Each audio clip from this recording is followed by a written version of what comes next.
Hello everyone. Ngayon naman ay nagluto ako ng chow mein, Filipino chow mein. Hindi ko siya nilagyan ng pansit. Bali chow mein lang ginamit ko. Tapos ayan, ang nilagay ko ay chicken mushroom ball. Tapos shredded chicken. Ayan, yung shredded chicken, hindi makita kasi masyado ko siyang sinredded.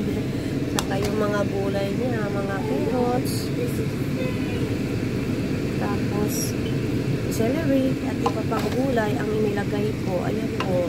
Ngayon, luto na ang aking chow mein. Tara, kain po tayo. Kain na po.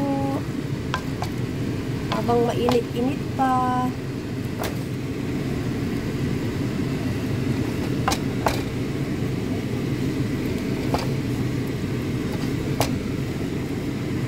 Ito ang gusto ng mga anak ko. Ayaw nila nung sotanghon.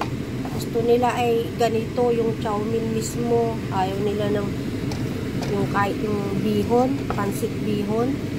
Saka yung sotanghon, ayaw nila. Mas gusto nila itong chow mein. Ayan. Alam nyo na yan. Hindi ko pwedeng sabihin kasi hindi niya pwede rin.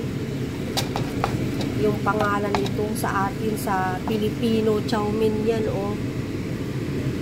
Hindi ko siya kasi alam mo na yung ginamit ko yung kapuso, alam niyo na po yung kapuso na chow mein.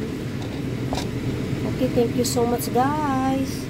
At ito luto na, kami kakain na ang mga anak ko. Okay, thank you so much guys. Thank you.